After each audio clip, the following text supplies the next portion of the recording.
Hey, Nick. Welcome to Project NextPlay. Thank you so much for coming on. It has been a while. So for people who are listening, Nick and I were roommates in college, and we were also on the same team for soccer at Boston College.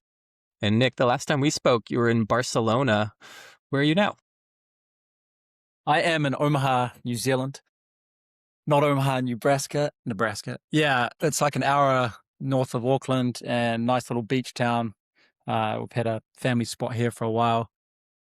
So yeah, just back in New Zealand, I was living and loving Barcelona, but moved back here, spend more time with friends, family, and then launching this mental wellness supplement business where my costs are a lot lower and it's easier to get off the ground being in New Zealand because of visa issues and everything over there.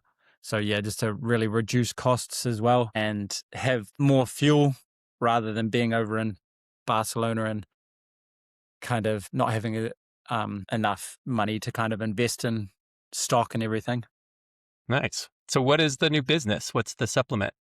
Yeah, so first product is Cava that we have. So Cava from the islands, and I was just over in Fiji and chatting with some suppliers. So Cava's a root that they've been using for over 3,000 years in the Pacific Islands, and the plant grows for around 3 to 4 years, and you take the root and the stump, and yeah, they powder that up, and then drink that liquid from the powder, and it's been used in ceremonies over in Fiji, Vanuatu, different islands in the Pacific Islands. And it's really a calming drink.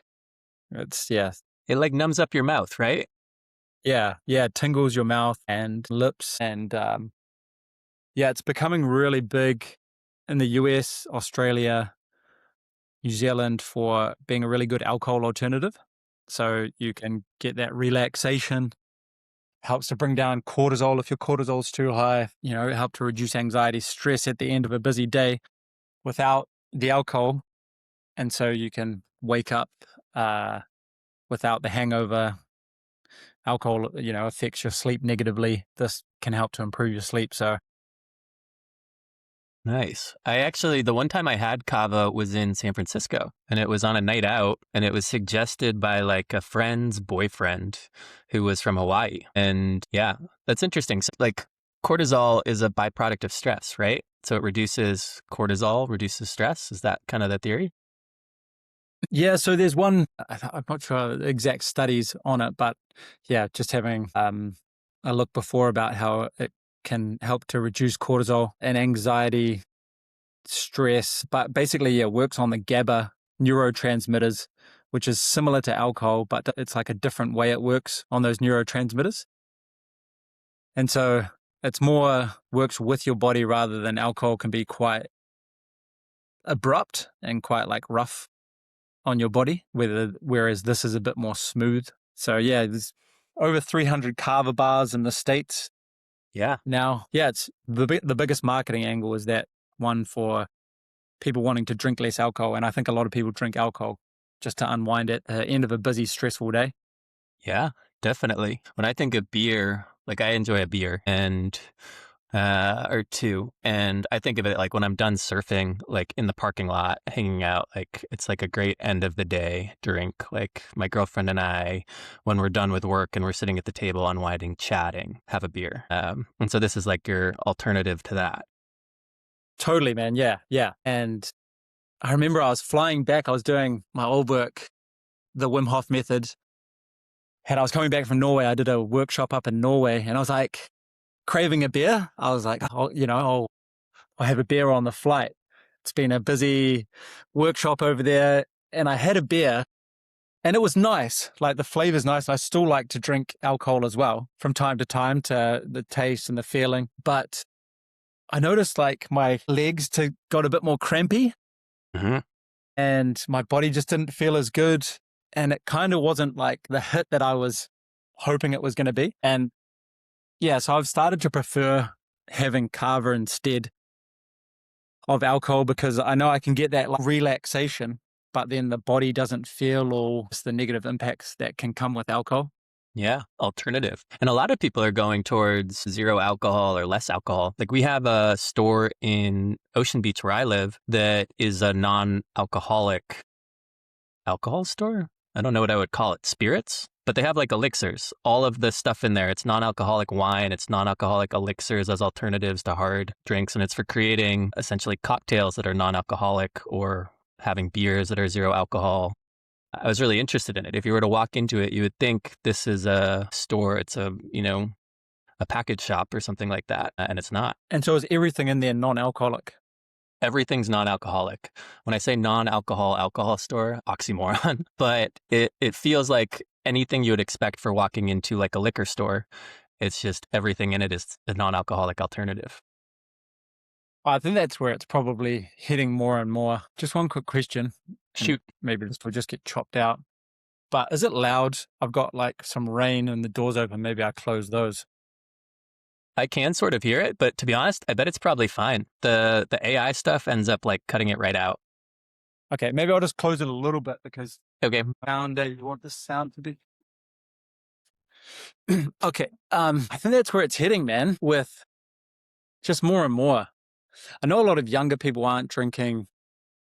I think one reason may be the health, but also that from what it looks like, younger people are like a bit lonelier than other generations. So that's like another reason for it. They're not going out as much and drinking.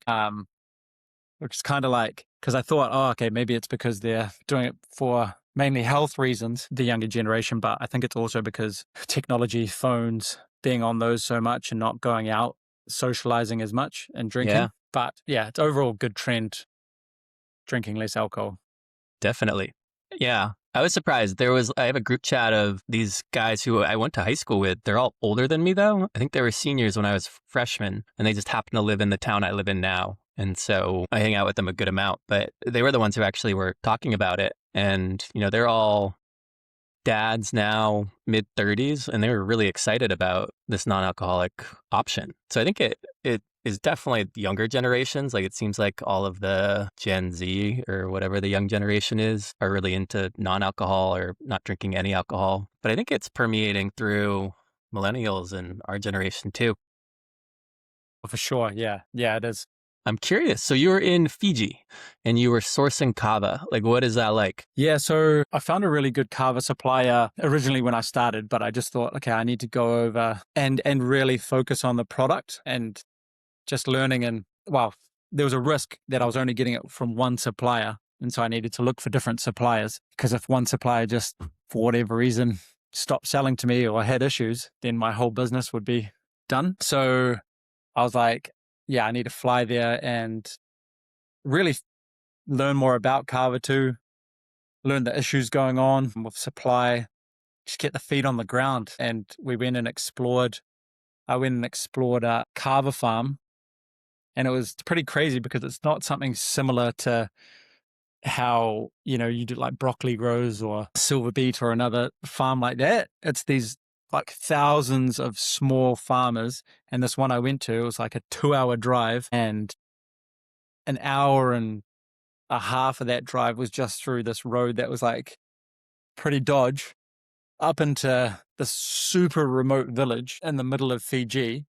And then the guy took me, older dude and one of his sons, who was like 5.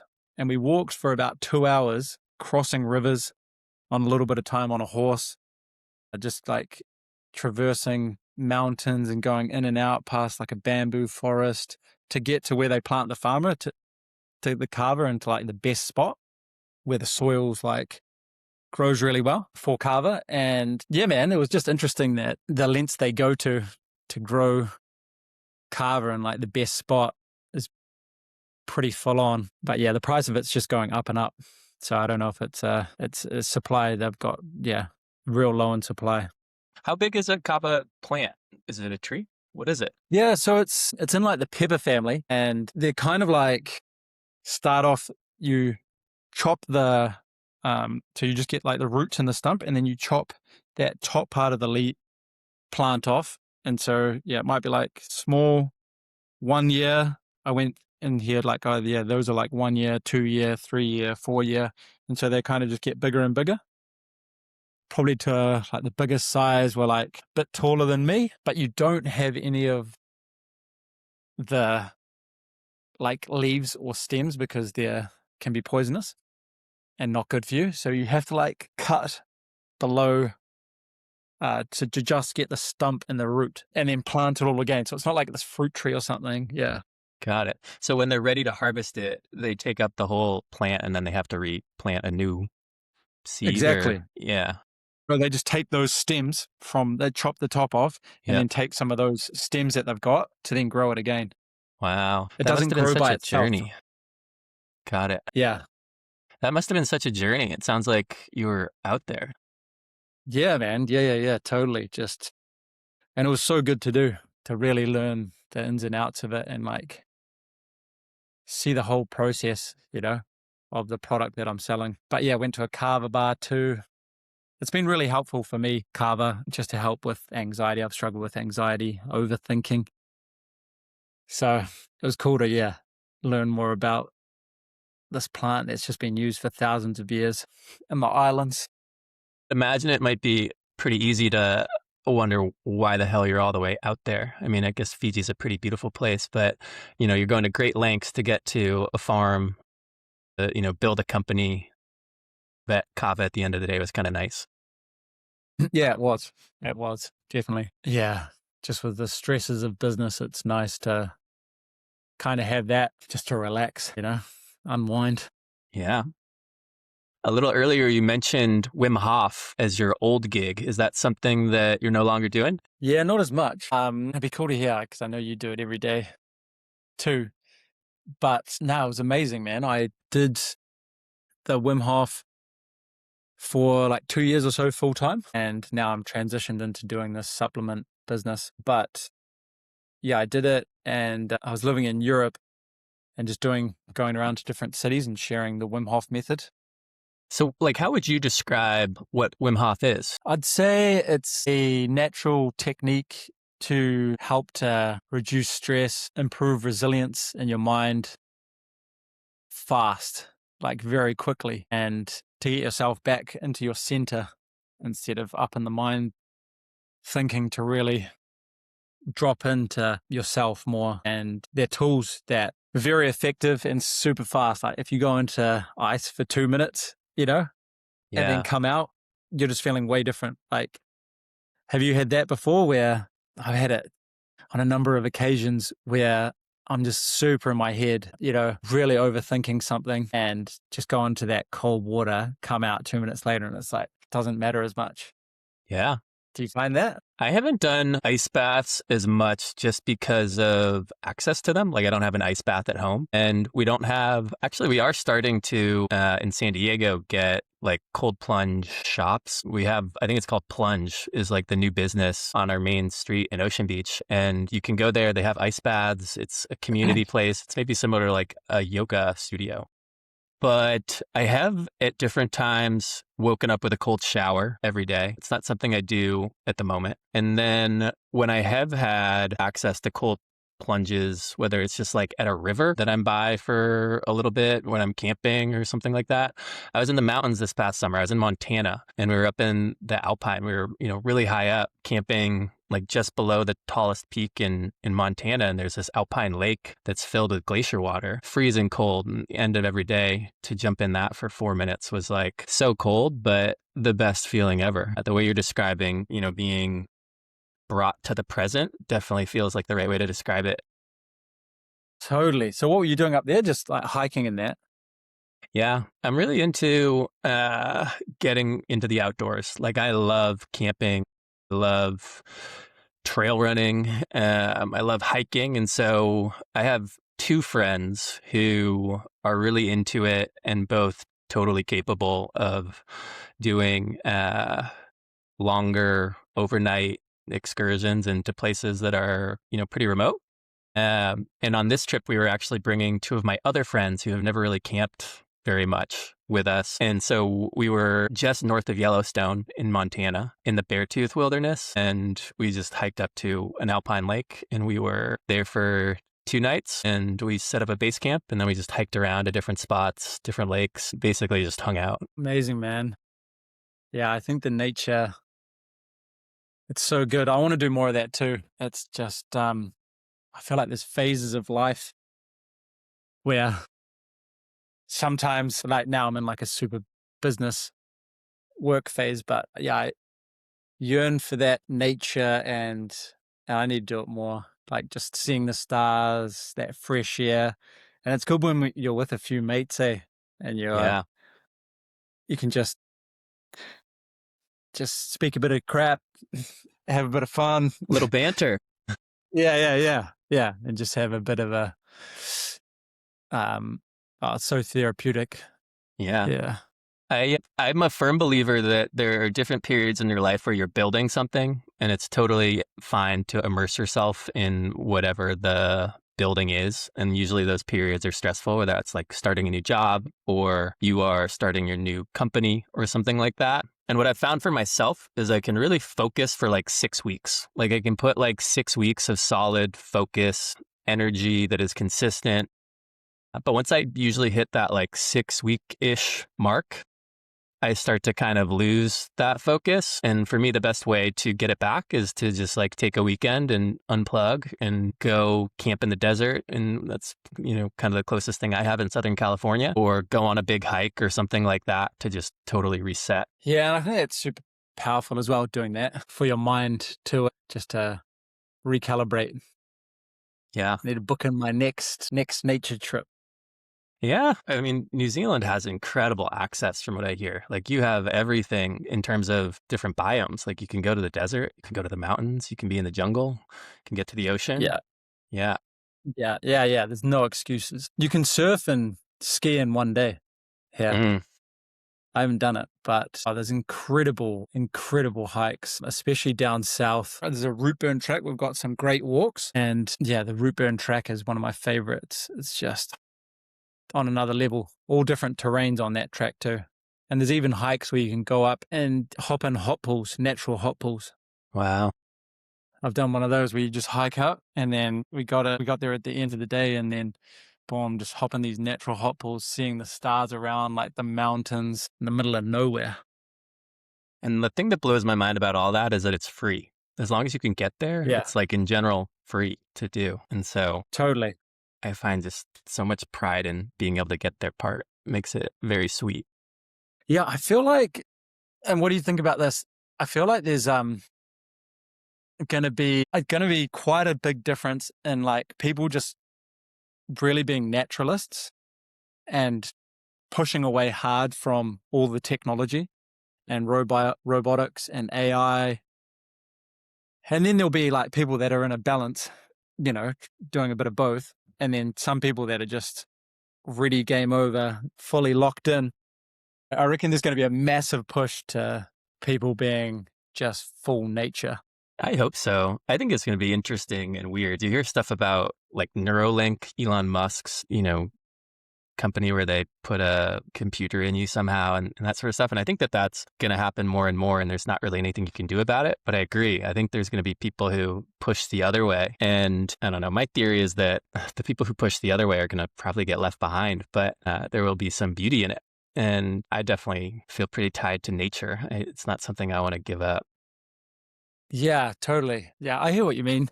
But I think they'll be more connected in other ways, maybe left behind in some ways, but more connected and like fulfilled. I mean, I guess you see some of these like remote tribes, but yeah. Did you hear about that? The Another remote tribe? extreme. Yeah. You hear about him every once in a while. What one are you talking about? There was a guy that, I don't know if you want to go there with this convo. We can always cut it. Yeah. There was a guy talking about how they met that guy that protects the Amazon and the forest. I think I've seen his social media. Yeah, he's popping up and he's Paul or something. It And he was sounds talking right. about it, how they connected with this tribe. But then they gave them, like, they were really friendly and gave them clothes or they gave them food and stuff. And then the next day or within like the week, one of the people in that group, they were going down in a boat down the river and then the tribe came out and just like shot arrows at them, Yeah. and one of them died.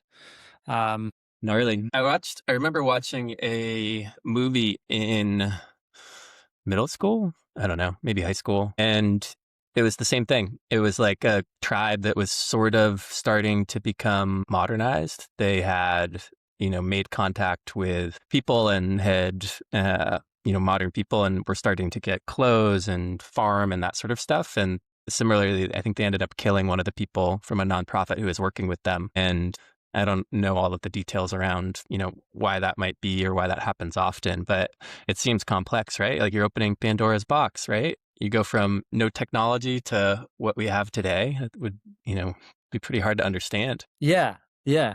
And it's kind of like the Avatar movies, I feel like that's a good contrast of kind of them coming in, trying to get this rare mineral, it would have been like trying to go into Papua New Guinea or wherever there's rare minerals, and then disturbing the land and cutting down thousands and thousands of years old trees.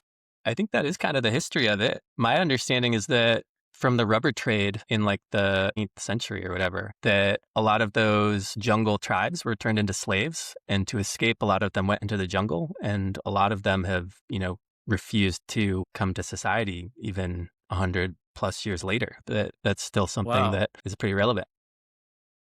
Yeah. And that's cool. I think people should be able to do that for sure. Yeah, especially if you were enslaved, right? Yeah. Yeah, totally. So I'm curious with like the Wim Hof stuff. What was the process like to become certified within Wim Hof? Did you go to trainings? Did you end up doing, I know one of the things is like hiking in the snow. Were you involved with that?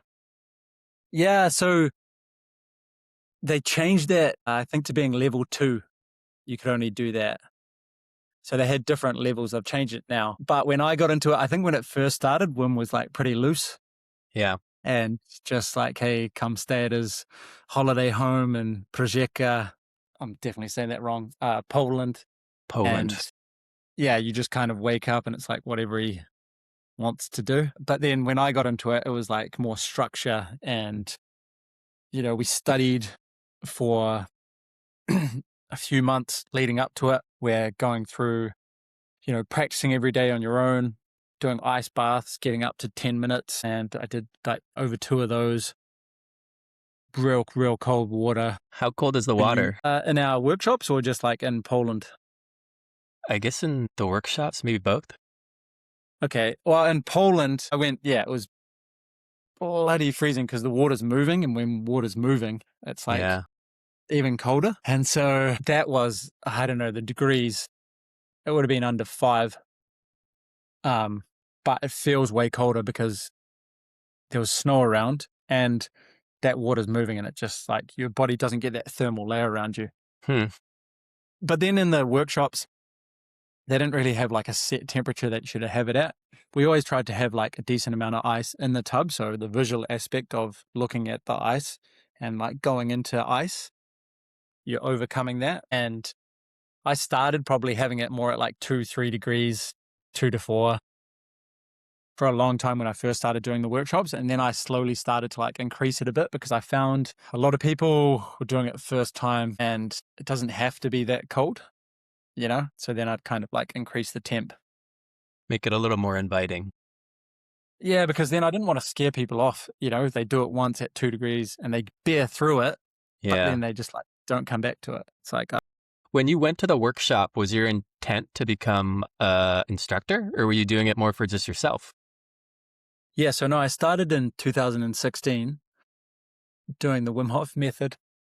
And because I struggled with overthinking OCD, and so I struggled with that first actually at Boston College playing soccer, when we were both playing soccer there. And then I tried different things to improve my mental health, and gut health was super important. And later on, and nutrition, looking at what I ate and things like that. But then I was still searching for different ways. And so I started the Wim Hof method in 2016, just practicing it. And just found it was amazing to help that overthinking and obsessive mind just like turn off or really quiet down. And then I found myself in Europe traveling, and I'd done well making a bit of money off cryptocurrency. And I was like, oh, yeah, this is the mission. Because my big mission is to help people improve their mental health. And I was like, it's worked so good for me doing the Wim Hof method. So I've been doing it for years. It's good. I'm going to like sign up when I was in Europe. I'd looked at it doing it originally earlier in 2017 or so, but it was just so expensive to get to Europe. But then when I was already there, I just thought, yeah, this is the next path to, share this medicine with other people.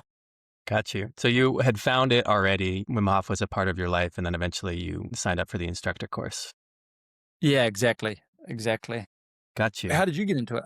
I don't remember exactly, but to be honest, like my mental health journey, Nick, is pretty tied to you. When we were living together in Boston at Boston College, and even maybe before we were living together, I know you were kind of going through some things, and what you were exploring was rubbing off on me. So you shared a meditation on YouTube with me. I think it's just called guided meditation. I still listen to it sometimes. And it kind of blew my mind. I remember coming back from like winter break, and the girl I was dating, like it wasn't going well. We weren't communicating well while we were apart for winter break, and we got back and it just seemed like it wasn't going in the right spot. And I remember listening to that meditation, and it was basically just deep breathing. And it was like the first time where it had kind of like clicked for me, where my whole body just like relaxed. And I just had this moment of just like absolute clarity of like, I've done everything I can to, make this succeed. And if it doesn't, there's nothing else I could have done. So it's totally fine. What could I do about that? Just like this total calm washed over me. And so that kind of blew my mind just as far as like what breathing could do for me. And so I was always kind of into meditation. And then at some point, one of maybe like a friend of a friend was really into Wim Hof. He was really into the cold showers. He was like kind of this jujitsu guy. He was talking about the breathing stuff. And so he showed me, I think, the Wim Hof app, and I tried it, and I was able to hold my breath for like 2.5 minutes sort of thing. And that was kind of like a, whoa, this is pretty crazy. And so from that point on, like I should look. I've been doing it for like 6 years, more or less every day. Yeah, And it that's keeps next all your level. stats and everything. I remember a while ago you telling me that.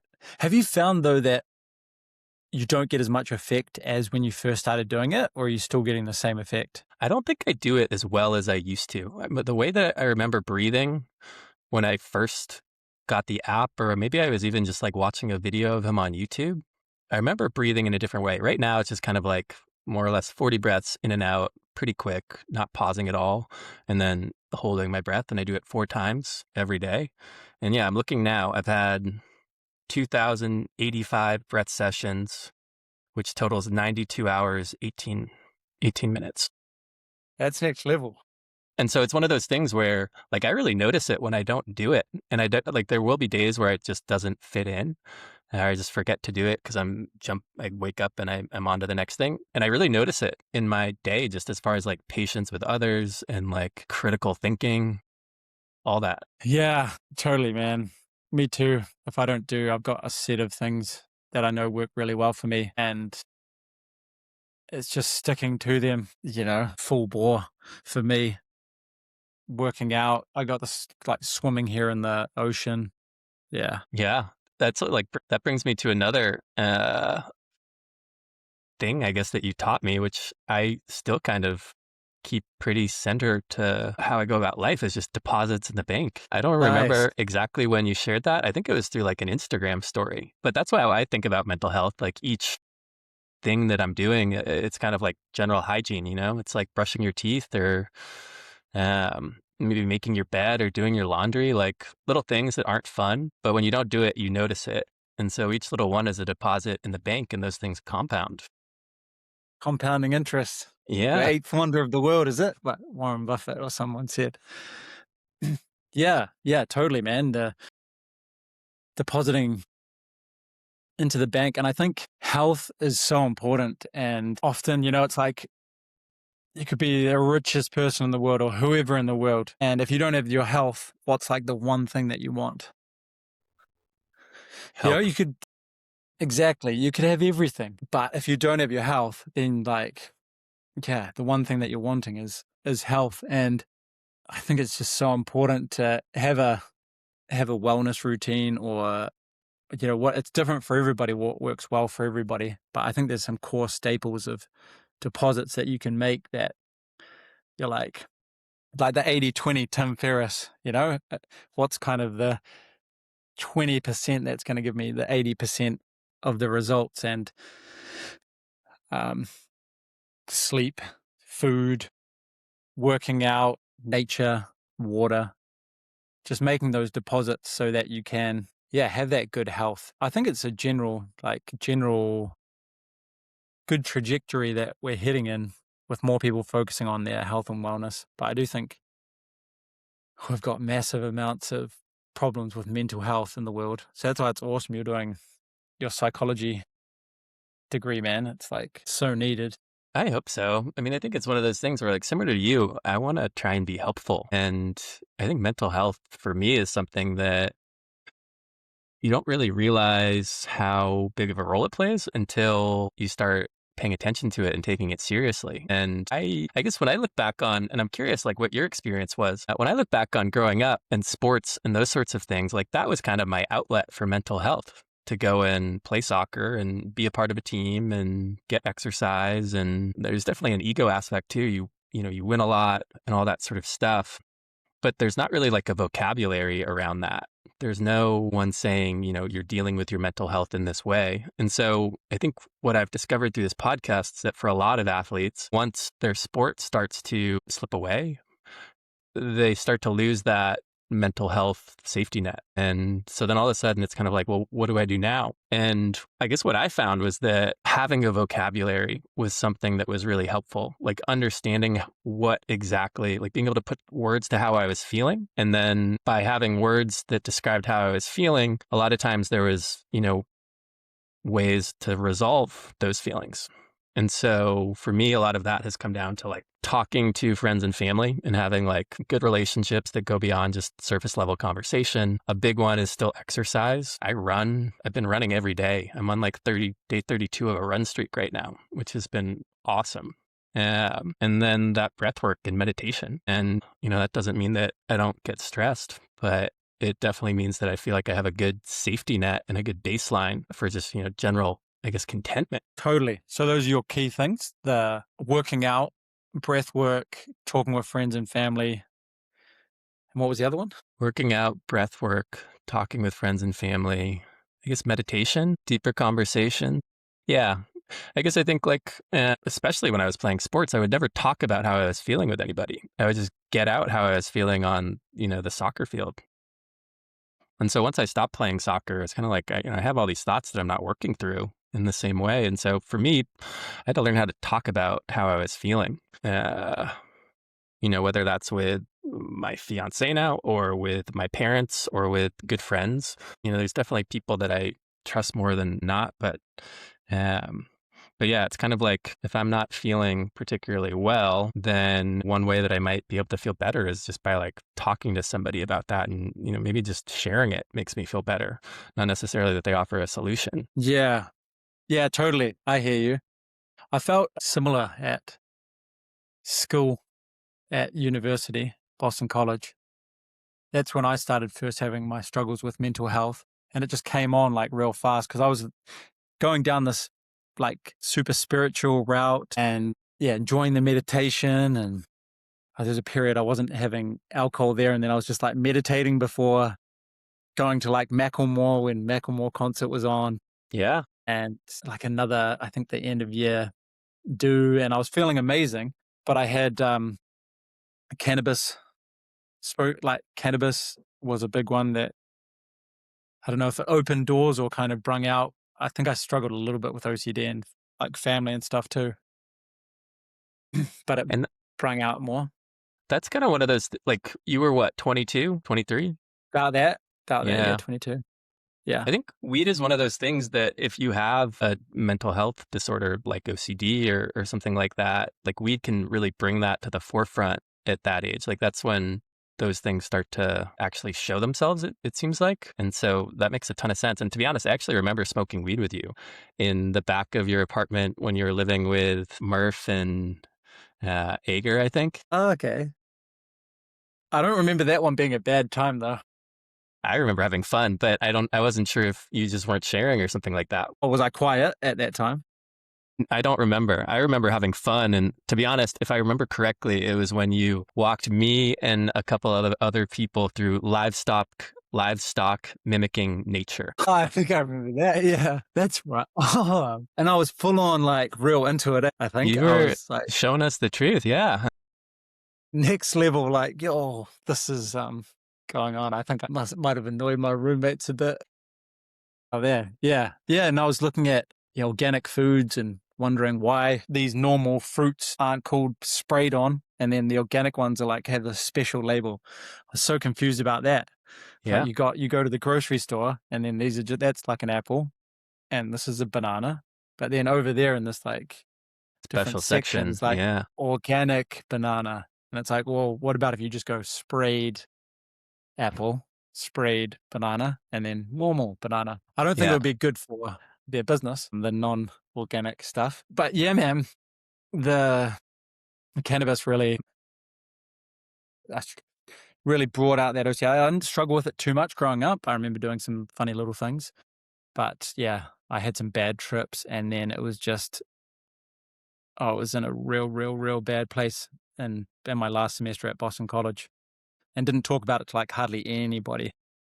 Like, yeah, I remember you leaving, and I didn't really know what was going on until Ed Kelly told me. I guess I'm curious, like, you always seemed like somebody who was open to trying different ways to try and improve how you were feeling. Like, you were trying so many different things. You were experimenting. I remember you making us smoothies, and you were eating really healthy. sleeping Meditation on the was one floor. thing. You were sleeping on the floor. You had a wooden plank, if I remember correctly. I just dismantled the bed, put it Yeah, away. It's like, hey, don't need that. yeah. Why would we have that? Let's put it away. So I guess it sounded, if I remember correct, it was like that first part of your journey after you left Boston College was really kind of like nutrition focused. You started organic mechanic with friends, right? And when you would speak with me, you would talk a lot about gut health and improving gut health. And so is, improving gut health something that really helped you with your OCD? Huge, huge. Like gut health. And I think it's going to come out more and more. I think it already is how gut affects your brain. Over the last year's masterclass talking about it, more people talking about it, but it was just so huge for me that I was literally like, yeah, I went home, just came back to Boston College, just scraped through by the skin of my teeth to get my degree. But I went to this naturopath and they're like, for anybody that doesn't know what a naturopath is, they're amazing. And they're kind of like natural doctors and they study super hard and go super deep for around 4 years just on holistically how you can improve your health. So I went to one of these naturopath and she hooked me up to this interesting machine and like this sort of bioresonance machine and basically told me that one of the key things was that I had leaky gut and parasites and basically like this, the gut lining is as thin as around a sausage and you have to improve the food can go out into that gut lining and basically get into the bloodstream and wreak havoc with your mental health. And when she was saying all this, I'm like, I don't know if that's legit, but I was like, I'll try it because I'm not feeling good. And basically I did a detox. And so I changed the way I was eating, cut out some of the most common foods that can cause gut problems are like gluten, alcohol, dairy.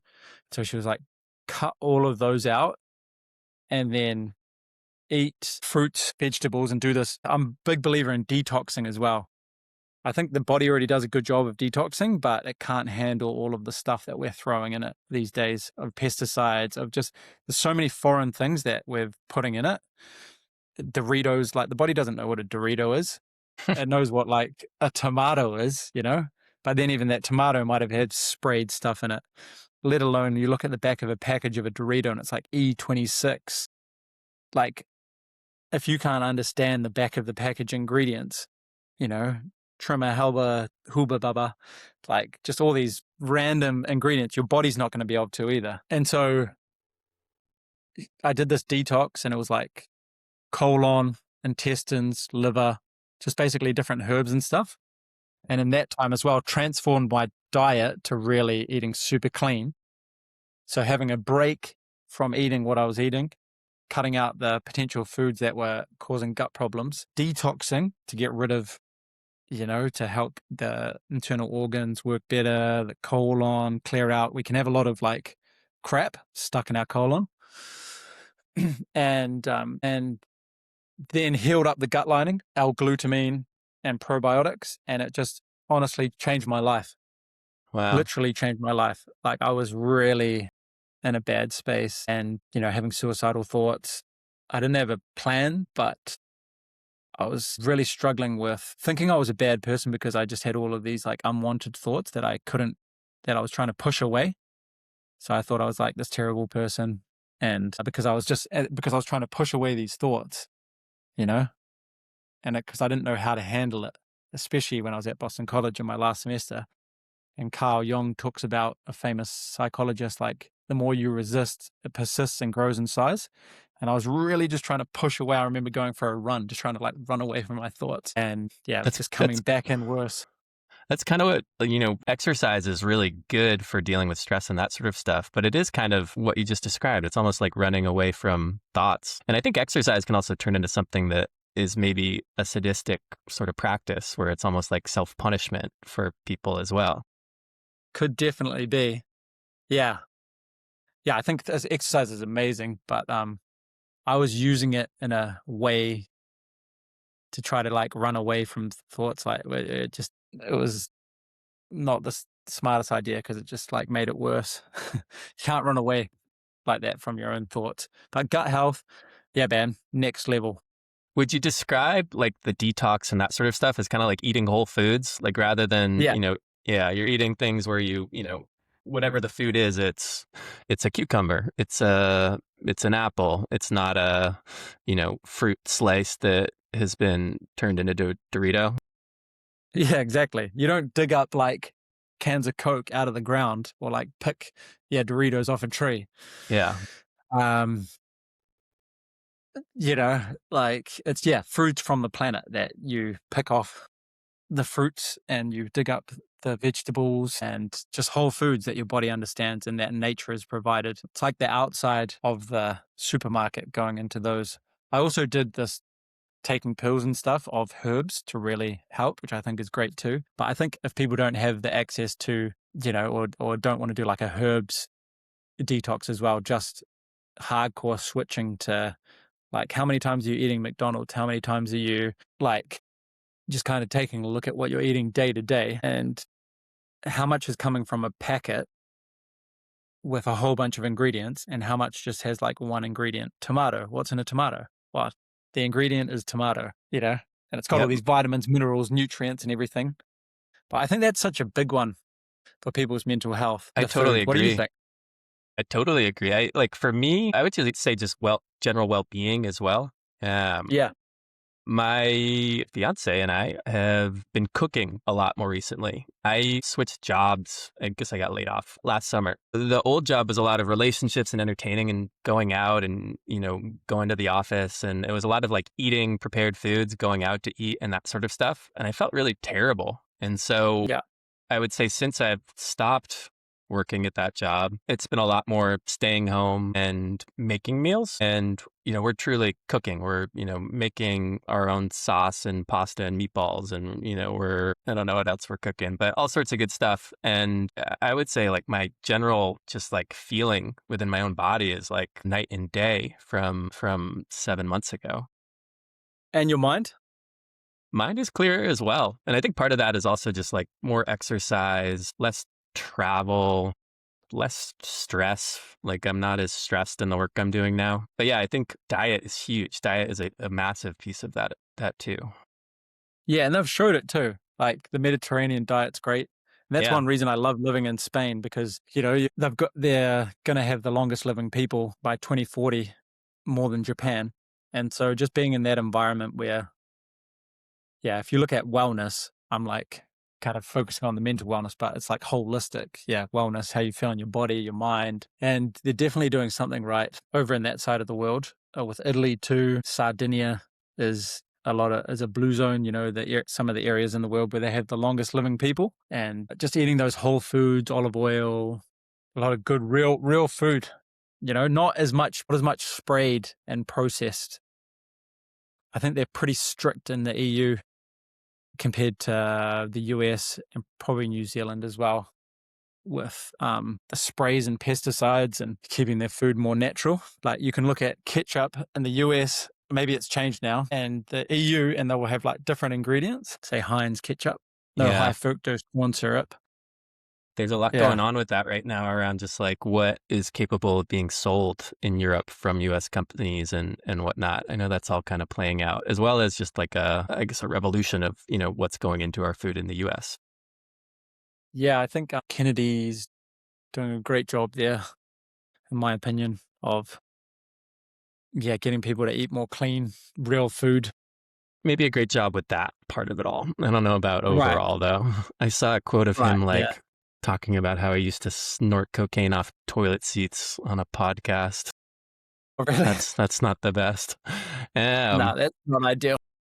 but I do think that, as you're saying, like I think you mentioned red dye. I think that's something that is being removed from being able to be put in foods within the U.S. now, and that Yeah, is a positive. That you can't really deny that.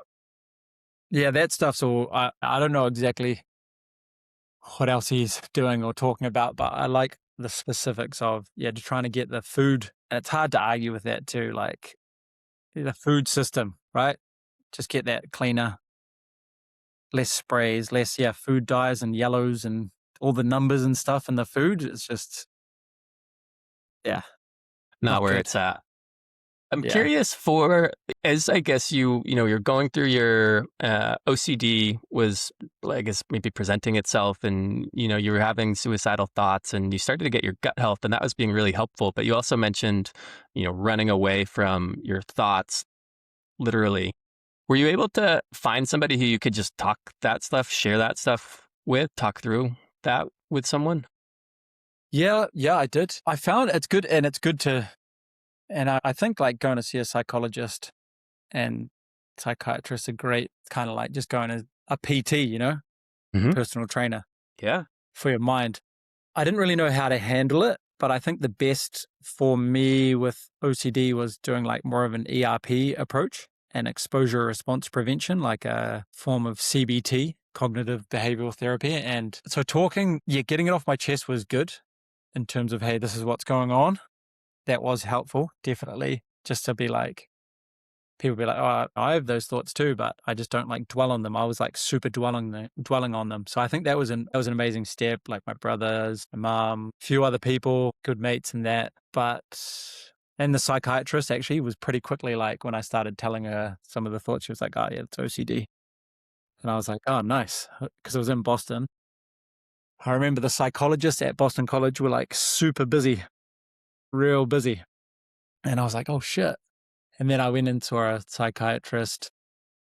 Psychologist didn't know exactly what it was, and then psychiatrist was pretty quick. Like, yeah. But she was just saying more have pills and then take more NyQuil. I was struggling to sleep, so she was like, take more NyQuil. Hmm.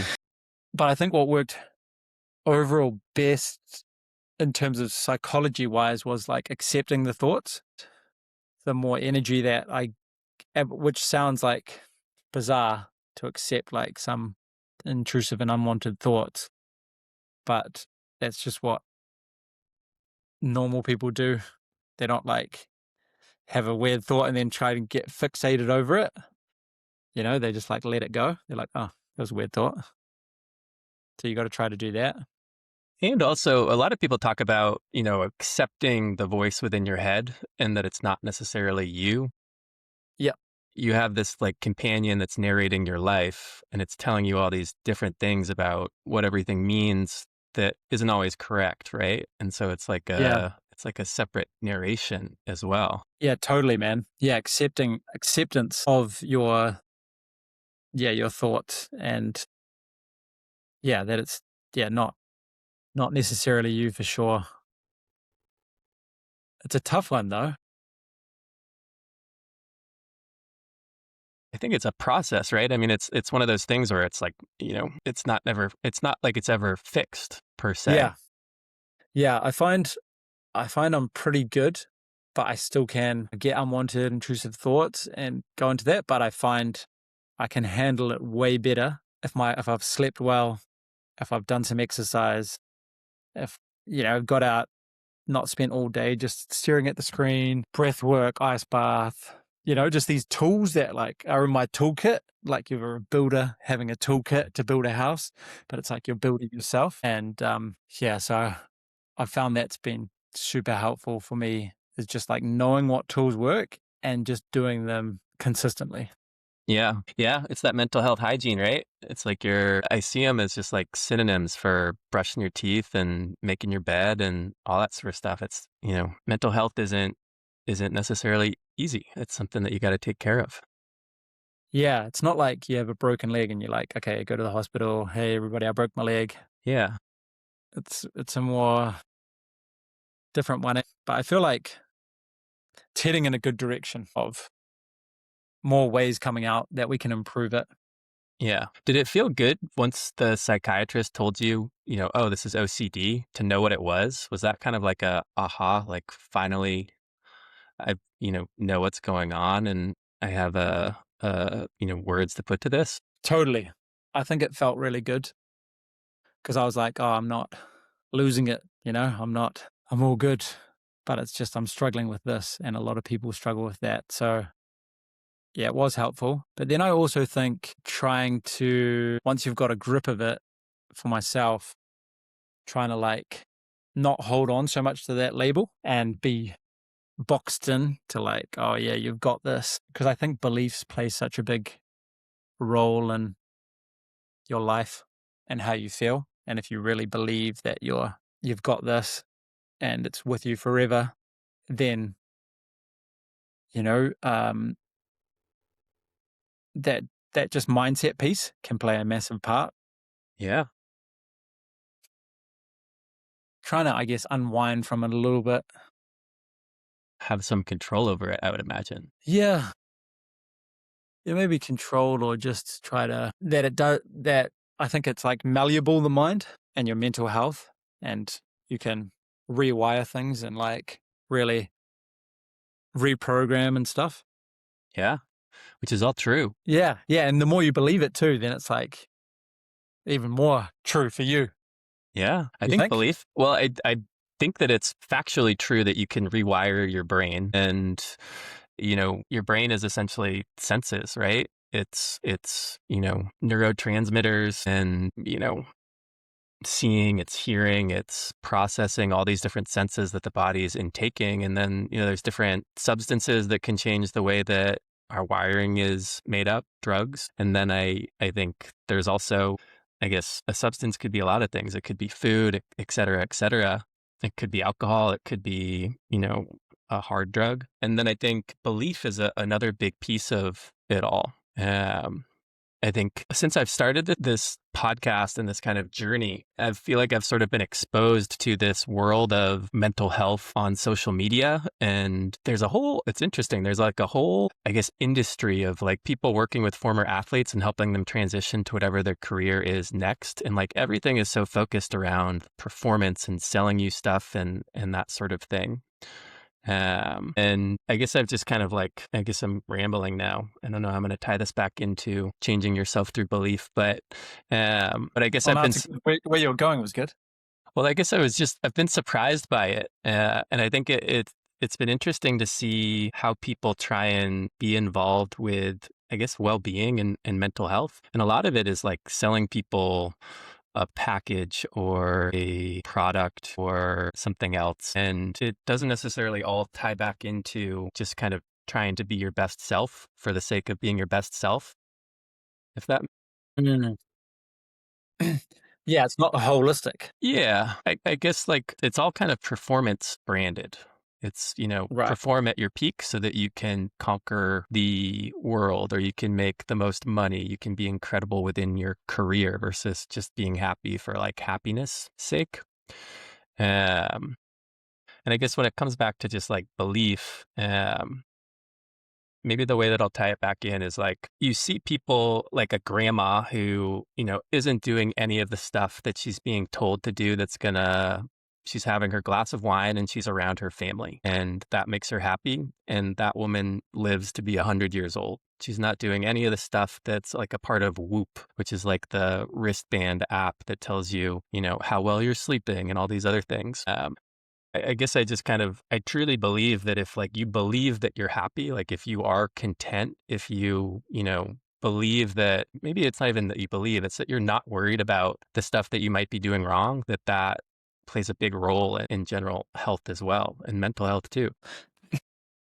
Yeah. Yeah, you do see, yeah, and like Brian Johnson, with all the stuff he's doing, and then you look at, I don't know, some guy in the Mediterranean who's smoking ciggies and yeah, on his boat fishing and having red wine in the evening and lives to 100 or whatever. But I saw a meme of that, and then it's like Brian Johnson doing all these injections and avoiding the sun. Yeah. I think both ways are interesting of where people are looking at health and trying to, I think it's good that we're like focusing on it and wellness. But yeah, it's interesting. I think it's what makes them happy, right?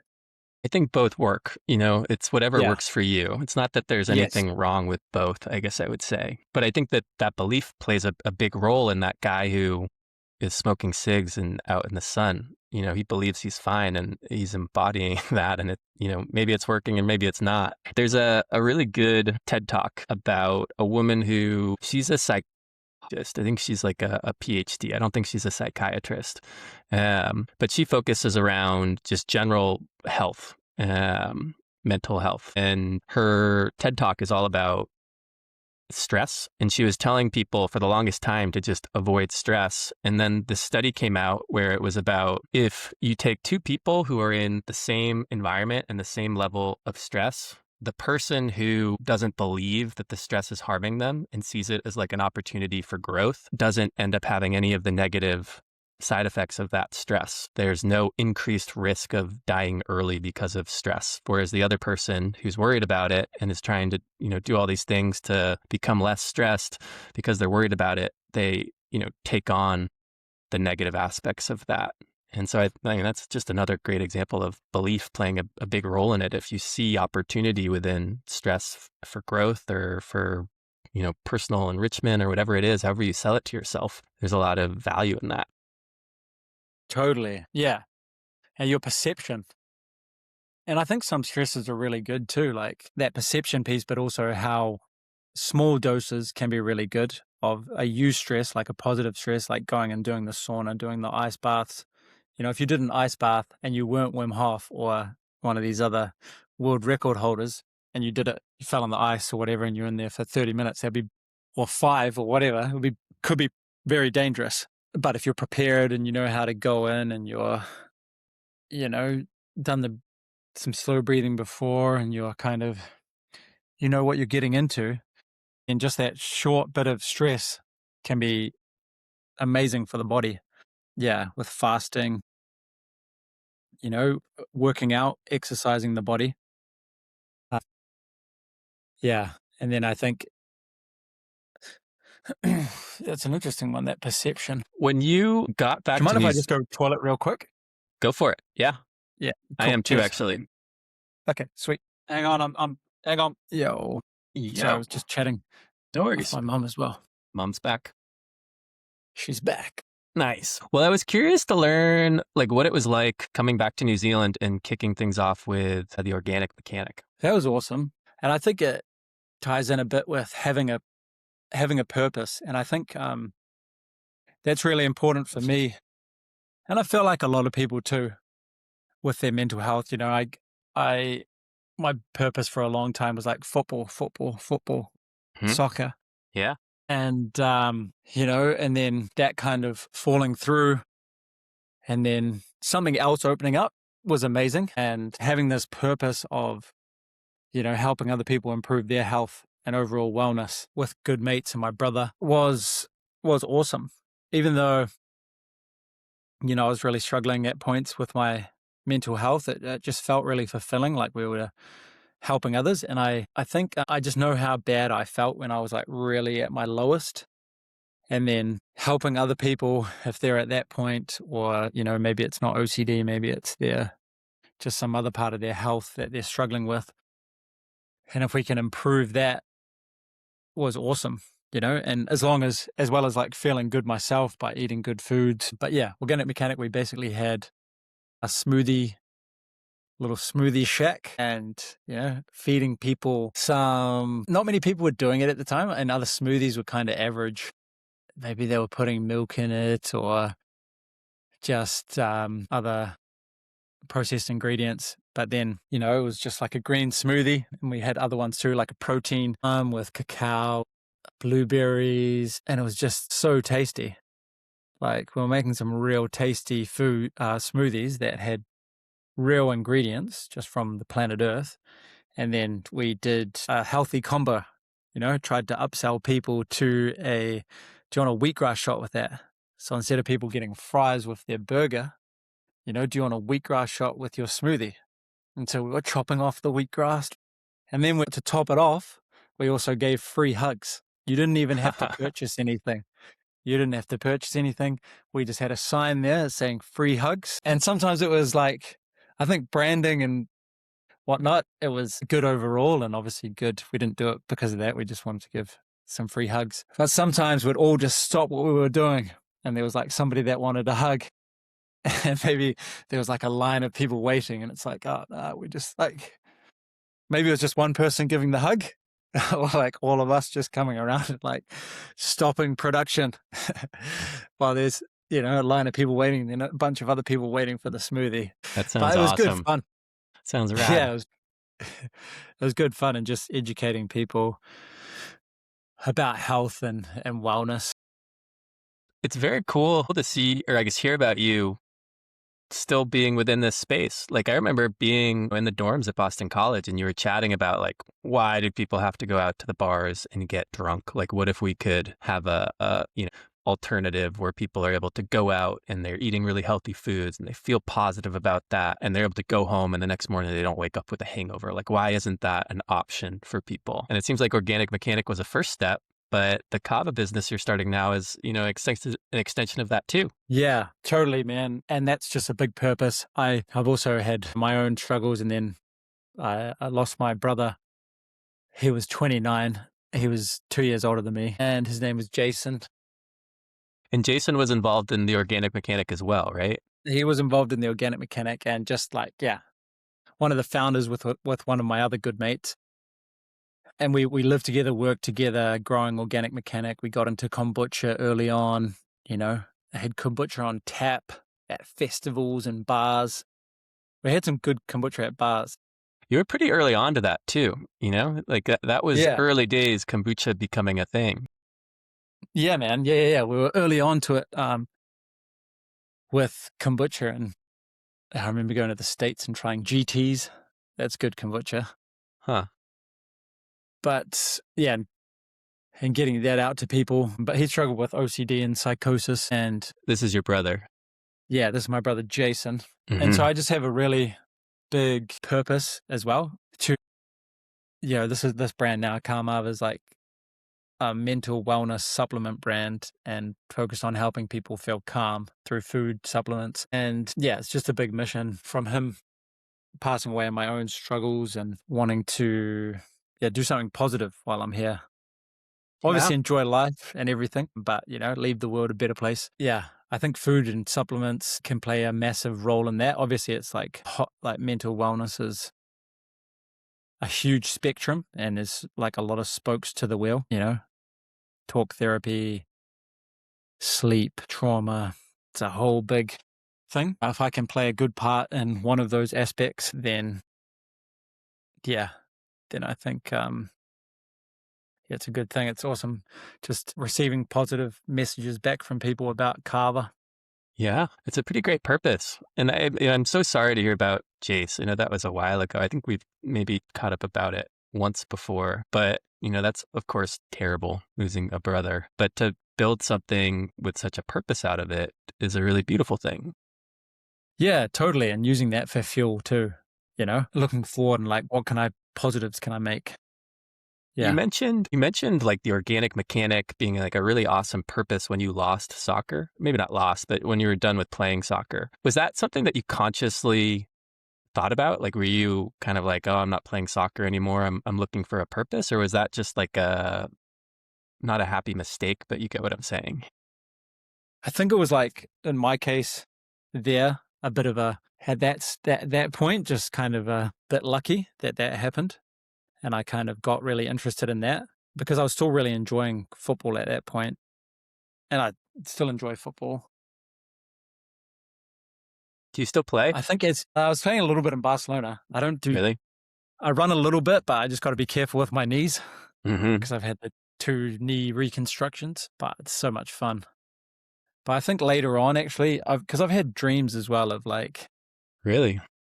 football and, not making it, or errors, or something bad happening with football, and frustrations. I didn't watch football for a while Huh. because I was just like frustrated because my goal was like, play pro. And yeah, I didn't watch it for a while. And then just, I tried to get back into it later on at different points. But even when I was like, after my brother passed at like 28, I was like 27, and I was like, oh, maybe I could play Cambodia, Thailand, or somewhere. But yeah, just my knees weren't really cooperating, my body. But I think later on, actually, now with this business and wanting to have that as fuel to like really do really well business wise, there's some fuel there. It might be a bit of a chip on the shoulder, and but I'm just using it all as fuel wherever it comes from. Do you mean sort of like chip on your shoulder from not getting to the level you wanted to in soccer to push you Yeah, within business and building a brand? exactly. Yeah. Yeah. I think that I think that it's so cool that taking your experience with mental health and built you know a career out of it, trying to help others with their mental health, and also building these brands that really have a purpose. Yeah. Yeah. No, I'm super excited, man. And I'm really like, it sounds super exciting what you're up to too, with going in. That's a big pivot from sales, tech sales, to studying to be a psychologist. And how do you feel about that, with purpose wise and kind of fulfillment, having going in that track now? I think I feel good about it. I feel like I'm still just kind of scratching the surface. Like I don't really know what I'm doing yet. Like it's kind of something that's very broad, if you will. I'm trying to do a lot of different things to try and figure out what works and what isn't. But my experience with like employment, I guess, has always been that it's a way to make money, but it's not necessarily a purpose or a passion. And I feel like I've been pretty lucky in that the jobs I've worked have provided me with enough flexibility and financial well-being to pursue other hobbies and interests. And I think for a long time, those other hobbies and interests were enough to satisfy me. But more recently, I think I was pretty frustrated with just like that corporate world. And so I had a friend who just completed his PsyD, which is, I think, 6 years, but you're basically a doctor of psychology. I doc PsyD. When I was 24 and he was just starting school, also 24, I remember thinking like, what the hell are you doing? You're starting a 6-year program. You're living at home with your parents, and I'm living in the city and I'm having fun and I'm going out every night and blah blah blah blah blah. And those were things that I lost interest in. And I guess he's, stayed the course and he's graduated and now he's a psychologist. And, he's starting this career that he's was so happy in and passionate about and felt like he was really good at and felt like he was actually helping people and so on and so forth. And I just wasn't feeling any of those things. And so that had a big influence on me wanting to pursue a psychology degree and try and become a therapist. Amazing, man. Yeah, I think we can do both, make good money and also solve problems, because wherever there's problems, there's like opportunity, you know? Yeah. And we need that. Like, we need more people like yourself, like with what I'm doing, like to tackle some of these massive problems and mental health. Because I was just hearing the other day, I think it's in the UK, that the leading cause of death for people under 35 is suicide. or men under Wow. 35. I believe it. I mean, it's a huge issue. Huge, man, huge. And so, like, that's an awesome pivot you've made, and I think you're going to be fantastic. Like, Appreciate that. yeah, yeah, for sure. And I think of stuff like that. I mean, of course, serious mental health disorders are things that require a lot of care, but I do think that there's a lot of people who become suicidal, who, are struggling with anxiety and so on and so forth, where I think it is manageable for a lot of people. And I think that's the spot where I could see myself maybe having an impact. Like, I think with men in particular, a lot of it comes down to just kind of talking and sharing. Like, it's been really interesting talking to everybody that I have on this podcast, because a lot of the stories are really similar, where it's kind of like, I grew up playing sports. Sports was my outlet. And I always felt like I was, really mature and centered. And then I lost sports and I had to learn how to talk, and I had to recreate my purpose and my identity. And I think that it's like such a good example, and, one that I think people can learn from. Like, what an awesome framework, I guess. And so, if people in the UK, men in the UK, if that's the leading cause of death for young men, like, I was watching the UFC the other night, and there's Paddy Pimblett, who's, I think, from Liverpool. But, after his fight, he just got, he lost. The first thing he said was he had two friends who were suicidal. And if you're a young man who is struggling, like, talk about it. It's like not a sign of weakness to talk about it and share. And maybe that is a good example of you know, how big of an issue it might be. But yeah, and in New Zealand too, big issue. Yeah, I think it's just a culmination of things. It's hard to pinpoint one thing that's with it, right? If it's like a broken bone, it's like easier to fix. But yeah, definitely good to chat about it and get it off your chest with people that, just that you want to open up about it. That was big for me. Yeah, yeah, yeah. It's definitely not, a size fits all thing, and there's no one cause of issues with mental health. But yeah, I think talking about it and sharing is, the first step in a lot of ways for trying to find help and whatever that journey might be. Yeah. Another thought that I just had, and I've had this for a while actually, you might be interested in this. It'd be awesome to go and do talks at universities, I feel, about mental health. I've had a thought of like going back to Boston College and just like sharing my journey about mental health. I totally agree. Like, one of the thoughts I've had about Project Next Play is like, what if I could figure out a way to get athletes to basically go back and talk about whatever their experience was. And Boston College, for whatever it's worth, I think does do that well in some areas. Like, the Boston College men's hockey team has an incredible alumni network where their players get paired with mentors, basically. And it's people who used to play on the team who are now in the working world, and they help them with navigating being a college athlete, but also with finding jobs after college and, going through whatever that process is. And I think, like, another thought is, even beyond just college, like, having professional athletes go back and speak to kids who are in middle school about whatever their experience is. And I think there's just like a lot of opportunities to encourage people to think more and plan more and become aware of things at a younger age. Yeah, totally.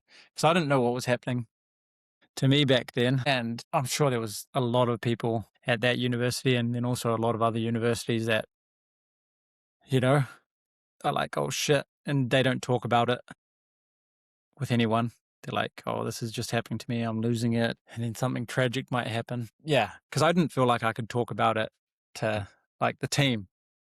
I don't know how it would have, what I would have said exactly and how, I don't know if that would have even been a good idea or like maybe a couple of people in the team. Like, Who's to know? I mean, I think that those are yeah. things that are really scary. One of the things that I've talked about with a lot of former athletes is like a fear of sharing it with their team because they don't want it to affect like the coach's thoughts of them, Mm. and like not being a starter anymore because they're struggling with mental health or something like that. And I've thought about that a lot too. So the last episode 7 of this podcast was with the MLB Players Association's, I think he's a special assistant director of player welfare with a focus on mental health. And they've created like a track for players who are struggling with mental health that's totally separate from the teams. So they reach out to him and he's kind of like their first, I guess, person within whatever their process is.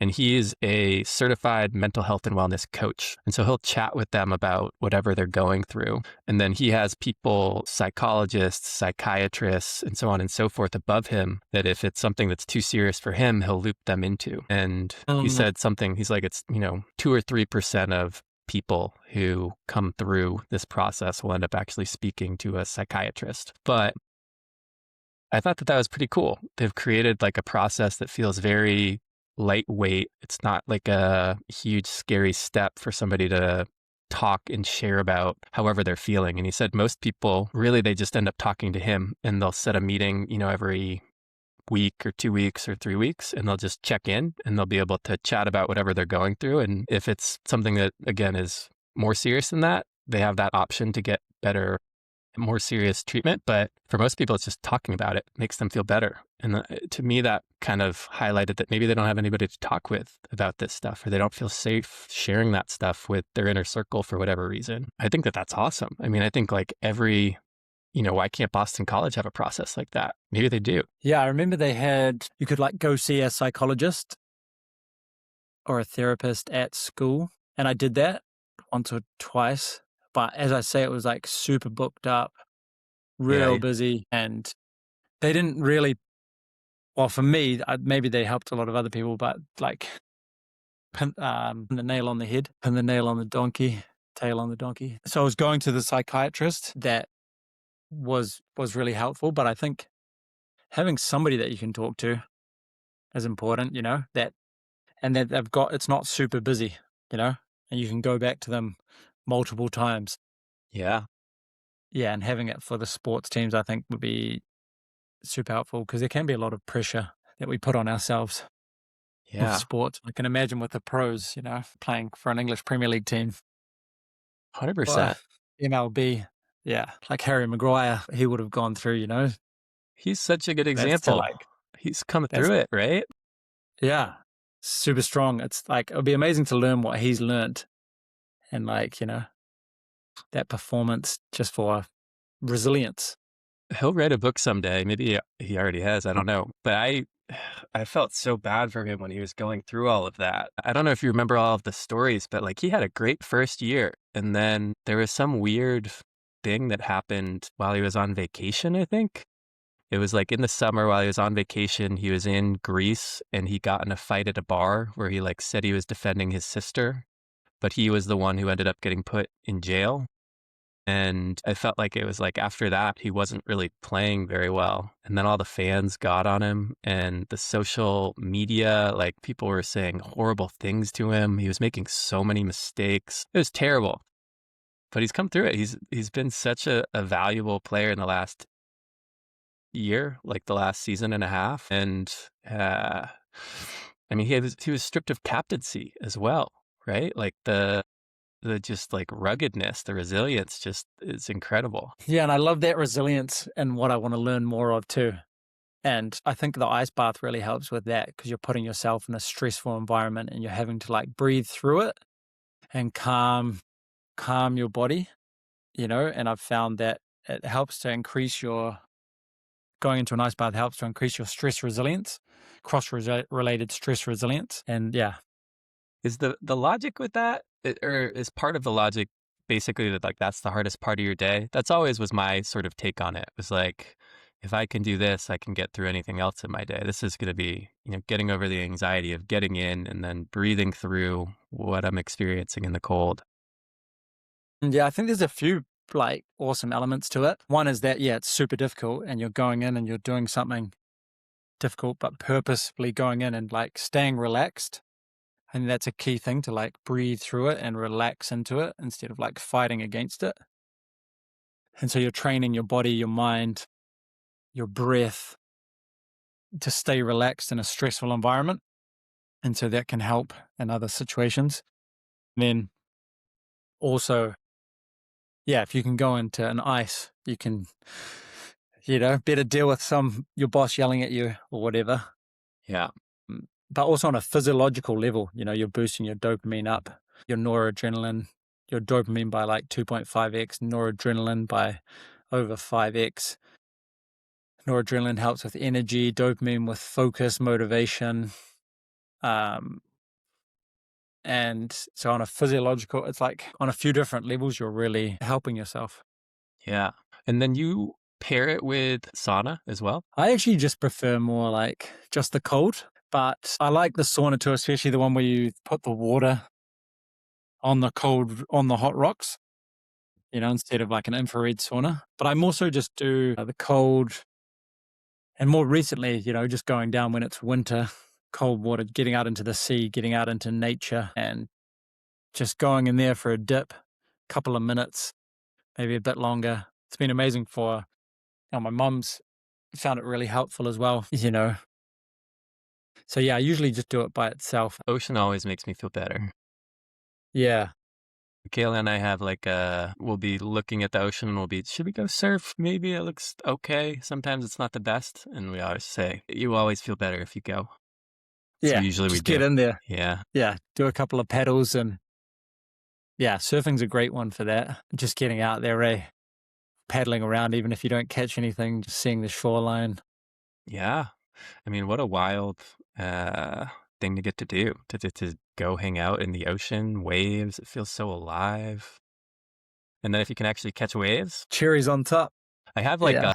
a life philosophy around surfing. So I haven't actually, I guess the first one of these was with a snowboarder, but I hadn't really thought about, you know, hadn't organized all my thoughts yet. But I think board sports are really, they're different than team sports in a lot of different ways. But as far as longevity goes and like an activity or a practice for life, board sports are kind of perfect because you're able to do them for as long as you want and they're able to kind of evolve with you as you get older. Like my experience, I haven't played a ton of soccer since we graduated from BC. And part of it is that I'm not really interested in everything that goes along with committing to doing something every week at a specific time, to having to kind of rely on other people. A lot of times, like the teams that I would play on, it's 11v11, it's 90 minutes, Saturday mornings, and only 11 people show up. So you end up playing 90 minutes at center mid or something. And like, if you're not training and practicing for that, that's really rough on the body.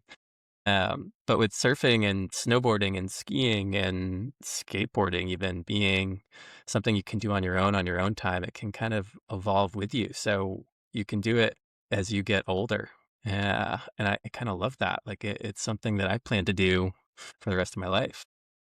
Yeah, it's cool. You see a lot of older dudes out there in the water, um, shredding. But yeah, I like those sports as well as like golf. I'm right next to a golf course, and that's a good one. Are you playing golf? Not as much as I should, but yeah, I like to play a bit of golf. A little bit. I haven't played Yeah, too yeah. much. Man, it's good fun, but it's another sport like surf where you can do, until a very old age. Like the dudes out there, yeah, they have like a men's group that they're doing it. And yeah, some of the dudes are pretty old, but they're just, still playing, and it's that social walking, a sport and activity. Yeah, I think sports are great for overall mental health and wellness. Yeah. I probably stopped. I think it's good with athletes and for myself too to keep doing some type of sport. Like I like running because it's just like so accessible, Hmm. or just hit workouts because they're so easy to do. Yeah. I do a bit of both of those as well, mostly for what you're describing. You can do it whenever you want. You can fit it in really easily. And they kind of, for me at least, fit nicely together. Like if I'm running one day and I'm feeling pretty exhausted from that and sore, like a hit workout kind of works other stuff, not so many joints, maybe, not so much Totally. impact. 100%. Yeah, Yeah. yeah.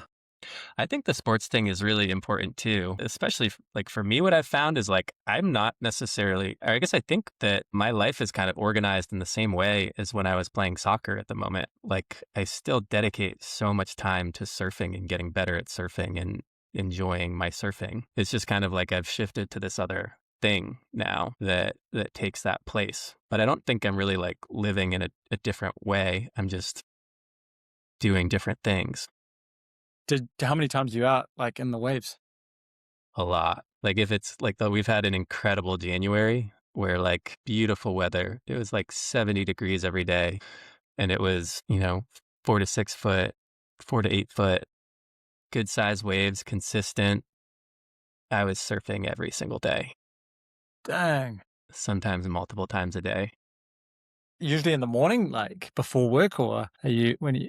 It depends. Yeah. In the mornings, like where we live, it's really good at the low tide. So it's kind of dictates when you go out in the water. And so you fit it in, you know. Yeah. Work, of course, takes priority. But if I don't have meetings and I just have like busy work to do that I could be doing later, like, and I know it's going to be as good as it's going to get right now, I might, jump out and get in the water quick. But a lot of times it's that early morning session. You're in the water when it's maybe still dark or it's 4 p.m. and you've got, a couple hours of light.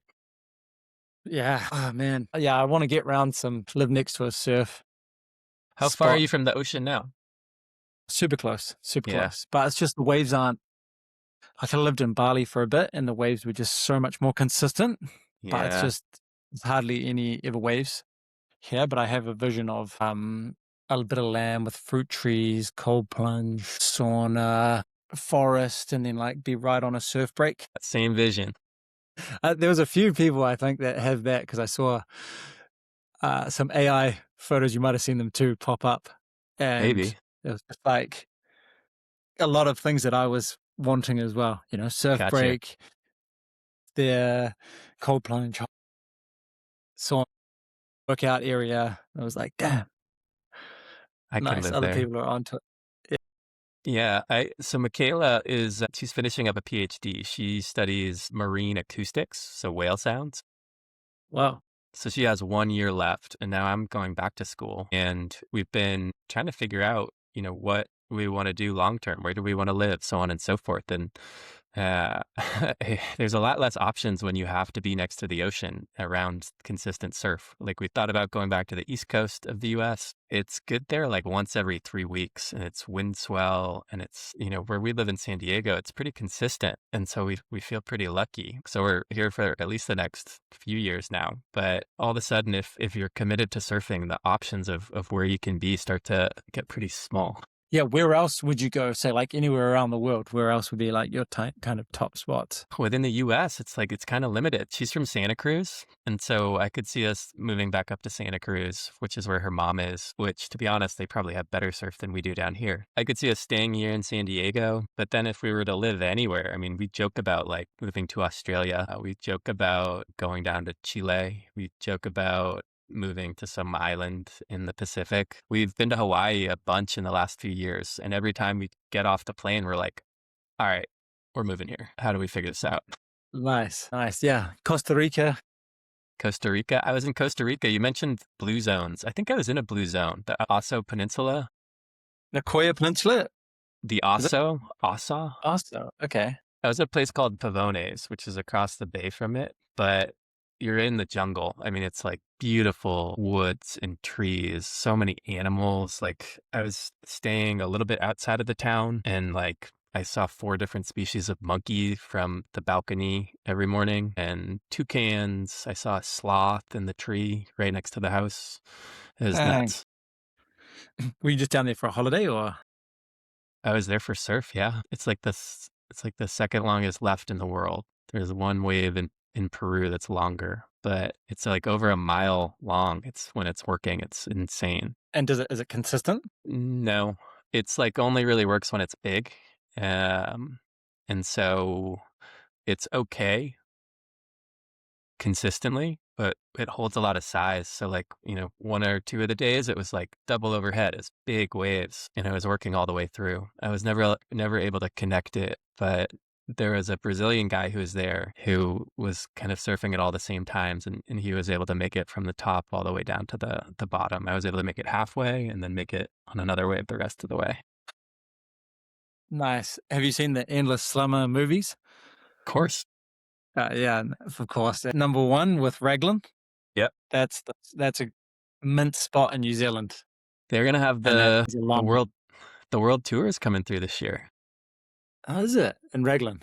Yeah, everybody's pissed. Why in That Raglan? in Raglan, yeah, Because they're taking their waves for like a couple of weeks. pretty much. Yeah, and the exposure and whatnot. I mean, I'm sure it's already crowded, but when the world tour comes through and everybody's watching it, if it's good waves, more people are gonna come. There, Yeah, yeah, yeah. there's a funny Instagram Raglan surf report that I follow. That he's like a really good surfer, but he's also a comedian. He's pretty sarcastic. And so he's the person who I've been seeing commenting on how they should go to some other wave. Yeah, he's like, the waves are shit here now, guys. It's not working. Not working. Don't come here. And yeah, it's not worth it. It's rocks. Yeah. Nah, that's a mint spot though. It looks beautiful. I've had friends who have gone and everybody says it's, as good as it looks. So Hmm. Yeah, I was living there for a little really, bit during COVID. Yeah, just in a tent and working as a volunteer at this hostel that is right on top of the hill. Soulscape they do epic pizza nights and music, and then one of the mint surf spots is just down the road. Well, Manu Bay, and then you have the other bays. But yeah, just that was a cool time of life. sounds it. Doing crypto, actually doing the podcast and staying in a tent, doing some helping out at this hostel and then just surfing. But they have a mint left too. Yeah. So you mentioned at one point that you made a bit of money off of crypto and then you moved to Barcelona. Were you living in the tent when you were making crypto? I was I was living in Bali too. And I was basically working for a cryptocurrency, and they had a charity arm, and I was part of that, and we were doing like beach cleanups, river cleanups, and then I spearheaded a podcast based on mental health, talking to different people. And so I was getting paid in Bitcoin and energy, Hmm. not energy as in like the cryptocurrency energy Yep. currency I was working for. And then I just got in at a really good time Huh. So it when blew up. Bitcoin was, like under 10K. Wow. So yeah, I was just living off that, like just cashing that out at different spots, Wow. and um, then decided, I'll just travel, and I don't regret it because I could have like been more strategic with it, but I had it ball. Went to Europe, traveled around Sweden, Barcelona, straight as soon as like COVID had an inkling that it was ending, that it was like maybe it was kind of starting to slow down. That's Hmm. when I went overseas. Hmm. So I went overseas in like when it was still. What were you up to in Sweden? I've been to Stockholm. It's beautiful there. Did you get to travel all over?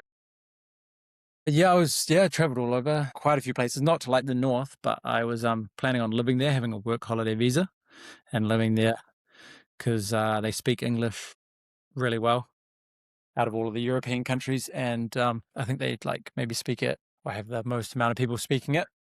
Um, had a lot of out of a lot of those European countries, and then also they were really open about COVID. I mean, they didn't really like do how the rest of the world did in lockdown. They had a different strategy. Yeah, they already had like a solid plan, and they just went with that plan. What was it? I guess, what was it? I think it was more like around herd immunity and just letting people get it and not like doing the masks and kind of letting it roll through in a way. And it turned out to be, I think, like quite a good strategy. But they already like specifically had a plan in place of like what they were going to do if this happened. Whereas I don't think a lot of other countries did, and they were kind of Yeah, just like followed. They the just, U.S.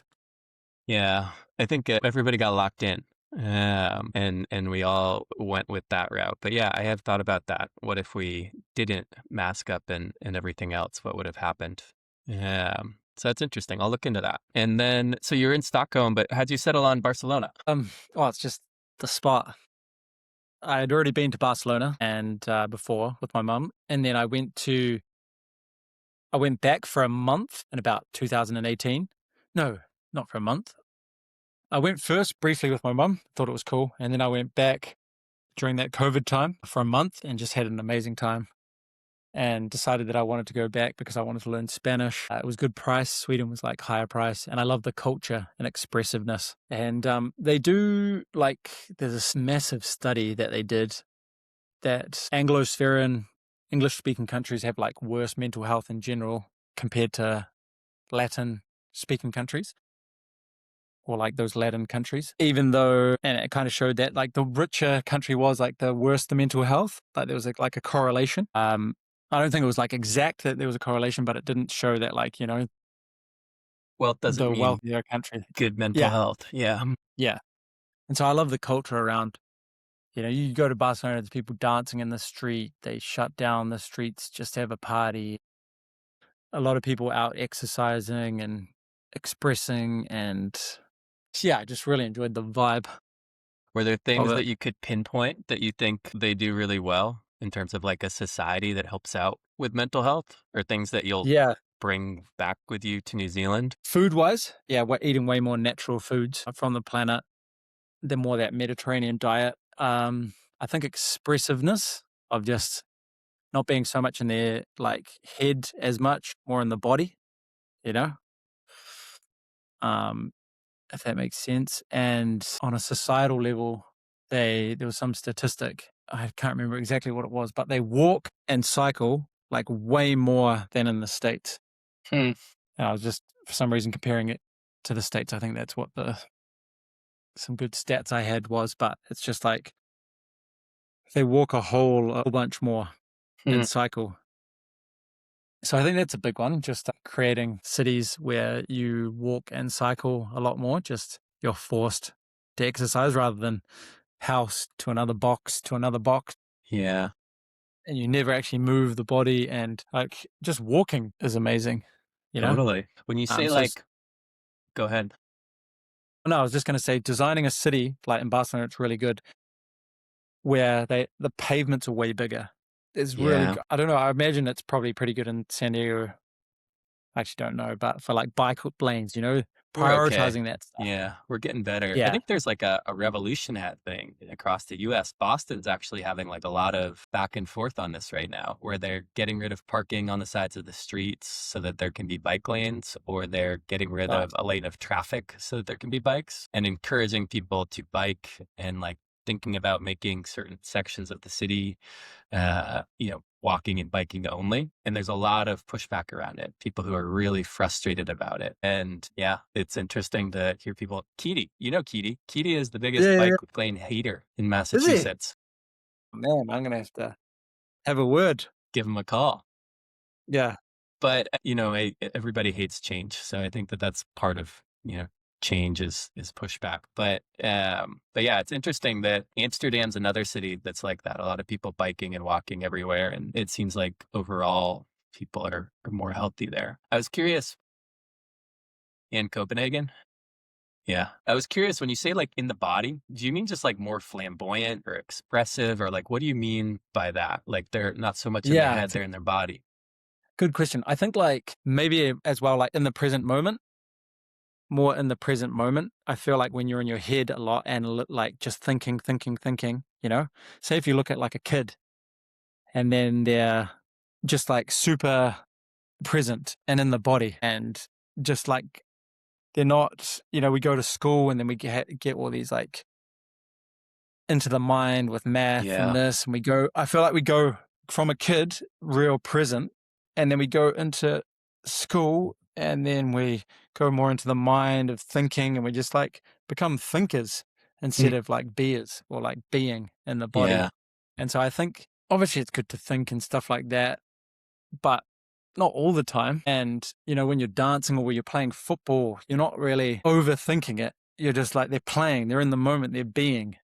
But Yeah. I feel like people, and I think it's way healthier to be like this. Latin America, those Latin countries are a bit more in their body being rather than all the time in the mind.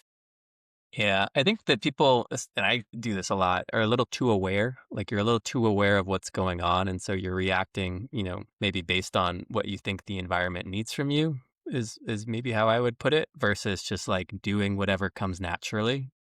Yeah. And so Yeah, yeah. Just being, it's I think dancing is like the best example of that. Of like, I had a friend who does flamenco dancing a lot, and he didn't actually tell me this. One of our other friends told me that it was his suggestion. But when you're dancing, I can sometimes feel myself looking around and seeing what other people are doing and so on and so forth. And so, I'm not just having fun, not worrying, dancing like nobody is watching sort of thing. And this guy's suggestion was to just look down at your feet, stop looking around at everybody else, and just, be in your own little space and your own little world, and have fun with it. And I've been trying to do that more recently. And I guess I felt like I get more back from other people on the dance floor when I do that. yeah, I remember being at a festival, this like real spiritual festival, and it was amazing, called Prana, down in another part of New Zealand, real remote. And there was this like ecstatic dance going on, and I was looking around a lot, and I think somebody might have mentioned, or I got tips or learnt, just to kind of like listen to the music and like just let the body move with like the beat, rather than thinking about how I was going to move, Yeah. and doing that, or what looks cool, but like Yeah. rather just like for and letting the body go. Yeah. I think that's why I like a fire, and a lot of like the ancient cultures, had that dance and say around a fire, because it's so beneficial for us. You can reconnect with yourself, right? It's pretty primal. And Mm. sometimes you need moments like that. Yeah, totally. I want more of that. It's just it's difficult to find though. Well, I mean, that's just making an excuse. I think I could just put on music and just do it, just But like, I get what you're saying, though. I mean, if you have a good crew and everybody is on that same wavelength, that's a really good place to be. It's a really good feeling. And yeah, I agree that it's not the easiest thing to find. yeah, I'll create it down the Yeah, line.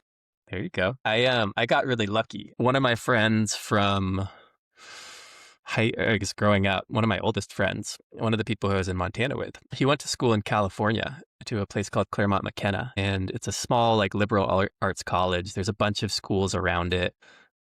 Him and his friends from that school are, to be honest, a big part of why I moved out to the West Coast. But I remember I was living in Boston at the time, and he was living in Washington, D.C. for a year or two after school, and he was leaving. He was moving back to San Francisco, moving back to California to move to San Francisco. And they were having a going away party, and I went down to visit him, and they had a disco themed party for the going away. And their house was great. It was like, a big open space in their living room. It was, the ceiling was 2 floors in the living room. So it was just like a good vibe. They put up a disco ball and so on and so forth. And I bet there's maybe 40 or 50 people there, but like everyone dressed up for the theme. Everybody went all out with disco. And the whole night, everybody was dancing, kind of exactly what you're describing, of not being in their head and being in their bodies. And that was so different than all of the people who I hung out with in Boston. And I can't really imagine that sort of a party happening at Boston College, at least not with the people that I was hanging out with. And that was a big moment of like, this is so much fun. I want to keep hanging out with these sorts of people. I got to get to the West Coast. Yeah. And so probably like 6 or 8 months later, I moved out to San Diego. And throughout my whole time on the West Coast, they've had parties in the desert where we go to Home Depot and we rent a generator, and we go to Guitar Center and we get speakers and lights, and we go and set up like a little DJ whatever in the middle of nowhere, Bureau of Land Management land, which, this is like the reason the United States is incredible, is because we have this public access land that you can essentially go to and do whatever you want. The only rule is you have to leave after 14 days. There's no limits on the number of people you can Yeah. bring or where you can go once you're there. But yeah, they've done basically like one of those a year. And so more recently, they've been doing them up near Yosemite on private land where you actually have to like buy a ticket sort of thing. But what a like cleansing thing to get to go do. Just go hang out with friends in the middle of nowhere and dance. And they even like the ones that they're doing now, like they'll have speaker series where people get to talk. Michaela's been doing talks on whales, and I don't know, there's mental health talks and all sorts of stuff. I love those, bro. Like the festival vibes, but it's not like a whole lot of alcohol at them or something, but they're more like wellness. Yeah. Yeah. These ones have alcohol. I've definitely drank a bunch of alcohol at least a couple of the nights, but it's not pushed on you at all. And there's definitely people there who aren't drinking. But I think the overall well-being is just like connectedness and Yeah. welcoming and being silly. I don't know. If to be honest, it feels like you're at like summer camp. You're like being a kid again. That's the best. Yeah, I mean, a lot of festivals though, that's a primary source of income is the alcohol. But yeah, the ones that yeah, I think there can be alcohol there. But yeah, the connectedness of just like being in nature. I guess it's how we live for a long time. Yeah. Don't need a lot. Just need food and water. That'll get you to Yeah, tomorrow. true, true. Pretty simple when you put it like that. Yeah. Well, I guess we've been going for a bit, and it's been great to catch up, to be honest, Nick. We haven't caught up in a long time. It's really nice to catch up. And thank you for coming on and, talking and sharing parts of your story. One of the ways I've been trying to cap off these episodes is just like, with where you're at now, would there be any like advice or something that you would give to your athlete self at any point? Well, I look at that athlete self as like somebody that was really struggling at the end of the that last semester, and it was like more just because it wasn't because of like letting go of football, more just like mental health wise. I'd probably just say like just keep searching, keep that hope that you're gonna feel better and that there's different things that can help. You haven't like tried everything. So that's probably the advice I'd give. And then I found something that did massively help and it changed my life. So yeah, just keep searching for, ways that you can. Love that. Yeah, keep that hope. And then also for anybody who might be interested in trying a Cava, how could they find it? So we just sell in New Zealand at the moment. So if you happen to be there, Gotta fly. Calmava, yeah, calmava.co.nz, calmava.com, calmava.com. But I am looking at other products. Yeah, it's a mental wellness supplement brand, and we are looking at selling those in Australia, the States. So yeah, looking at developing another product soon. But yeah, Do you have social eventually, media? yeah, there's not too much on it, but it's Drink Calmava. Calmava. Yeah, so I don't know, maybe 6 months, a year, we could be in the States. So yeah, drink Calmava. Calmava. Awesome. There we go. Well, thank you so much for coming on, Nick. I appreciate it so much. And we got to stay in touch. You got to make it out to San Diego. Yeah, brother. Thanks so much for having me on. And yeah, so good to catch up after all these years and been great to connect with you, man. And yeah, all the best for what you're doing. I love it. And I'm sure you're going to help so many people and already are, man, and the world needs it. So, Trying to, hopefully. Yeah. Well, appreciate it. 100%.